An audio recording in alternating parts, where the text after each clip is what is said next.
आज की यह जो सच्ची घटना उसे सुनकर आप वाकई में दंग रह जाओगे और सोचने पर मजबूर हो जाओगे कि महज एक विधवा औरत को प्यार करने का इतना भयानक अंजाम भुगतना पड़ेगा उसने सपने में भी कभी सोची नहीं थी। आखिरकार जिस मचान पर वह चोरी छुपे मिला करते थे उस मचान पर लास्ट में कुछ ऐसा हुआ जिसे सुनकर आपके रोंगटे खड़े हो जाएंगे। जिसने यह कहानी सुनी, यह घटना को अपनी आंखों से देखा, उसे अपनी आंखों पर यकीन नहीं हुआ कि गांव वाले, उसके घर वाले उस लड़के और लड़की के साथ इतना भयानक सलूक करेंगे। तो बने रहिएगा कहानी के लास्ट तक। यह कहानी बहुत ही रोमांचक, बहुत ही भावनात्मक है, इसलिए इस कहानी को लास्ट तक दिन थाम कर देखिए। नमस्कार दोस्तों, मेरा नाम है आदेश कुमार, आप देख रहे हैं आदेश इन्वेस्टिगेशन। दोस्तों, दरअसल यह सच्ची घटना जयपुर के मौखमपुरा के बड़ौला गांव की है। मौखमपुरा के बड़ौला गांव की रहने वाली एक सोनी गुर्जर नाम की औरत थी। वह तकरीबन 6 साल पहले ही विधवा हो चुकी थी, क्योंकि उसके पति जो होते हैं किसी बीमारी के चलते, किसी गंभीर बीमारी के चलते वह एक्सपायर हो चुके थे। उनकी अकाल मृत्यु हो चुकी थी, जिसके पश्चात वह अपने ससुराल में ही अपने जेठ और अपने ककिया ससुर के साथ रहा करती थी। बस वह सिर्फ अपने पेट पालने के लिए खाना खाया करती थी और अपने तन बदन को ढकने के लिए उसे कुछ कपड़े दिया करते थे। लेकिन कुछ उसके अंदर की ख्वाहिशी तमन्ना भी थी।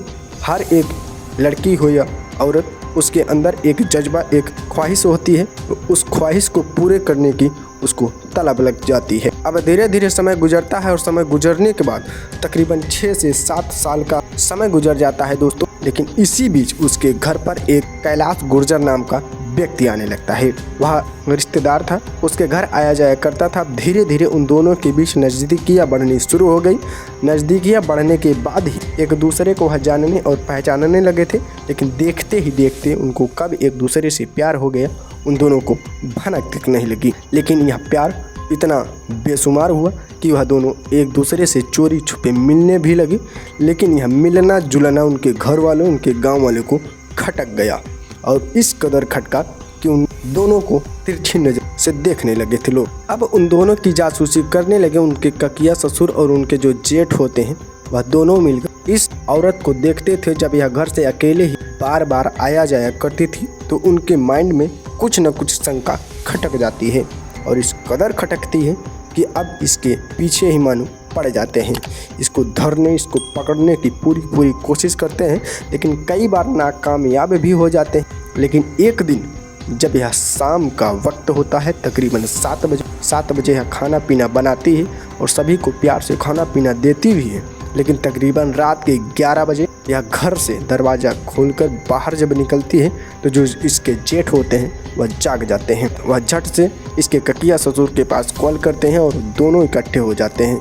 और यह दोनों जिस मचान पर मिला करते थे उसी के पास एक बड़ा सा पेड़ था, और उसी पेड़ पर यह दोनों चढ़कर बैठ जाते हैं। यह जो सोनी गुर्जर नाम की महिला और जो कैलाश गुर्जर नाम का व्यक्ति था, अब यह दोनों एक दूसरे के समीप आते हैं और अपने तालमेल में इतने खो जाते हैं कि मानो बाहरी की दुनिया से कोई मतलब ही नहीं है।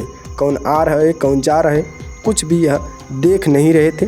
बस अपने आप में यह समाहित होते जा रहे थे। एक दूसरे की चरम सीमा इतनी उफान पर थी कि अगल बगल का कोई खोज खबर ही नहीं था। लेकिन ये इनको नहीं पता था कि इनके अगल बगल ही इनकी मौत मंडरा रही है। अब जो इसके ककिया ससुर थे और जो इसके जेठ थे, वह दोनों अब जब यह इन दोनों को देखते हैं तो मानो आग बबूला हो जाते हैं। जिसके बाद जब यह एक दूसरे से मिलने लगते हैं तभी वह दोनों झट से बाहर आते हैं और इन दोनों को पकड़ लेते हैं। और पकड़ने के बाद इतना बुरी तरह से पीटते हैं कि मानो को जानवर को पीट रहे हैं। यह इन दोनों को इतना पीटते हैं, पीटते पीटते लहूलुहान कर देते हैं। तब भी इनकी अंतरात्मा से संतुष्टि नहीं होती है।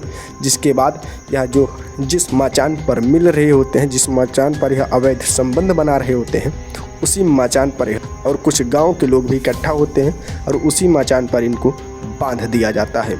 इतना भयानक बांधा जाता है कि मानो उनको सांस भी उधार लेनी पड़ रही थी। अब बांधने के बाद इनके ऊपर ज्वलनशील पदार्थ डाला जाता है, लेकिन कुछ ही क्षणों बाद इन्हें आग के हवाले कर दिया जाता। वहाँ चीख इतनी भयावह निकल रही थी कि पूरे गांव के लोग इकट्ठा हो जाते हैं, लेकिन किसी की हिम्मत नहीं हुई कि उनको जाकर बचा ले। आप सोचिए, क्या प्यार करने का इतना बड़ा अंजाम देना चाहिए था? क्या प्यार करने का इतना बड़ा, इतना घात अंजाम भुगतना पड़ सकता है? या फिर उनके गांव वाले को, उनके घर वालों को, क्या ऐसा करना सही? आपकी क्या राय है? आप कमेंट करके ज़रूर बताइएगा। आपको यह कहानी कैसी लगी? यह स्टोरी सुनाने का मेरा मकसद किसी की भावनाओं को ठेस पहुंचाना या फिर किसी को दिल दुखाना नहीं, बस मेरा एक ही मकसद है, आपको सचेत, जागरूक और सतर्क करना। तो मिलते हैं फिर से नई क्राइम स्टोरी, नई इन्वेस्टिगेशन, नई डॉक्यूमेंट्री वीडियो के साथ। तब तक के लिए जय हिंद, वंदे मातरम।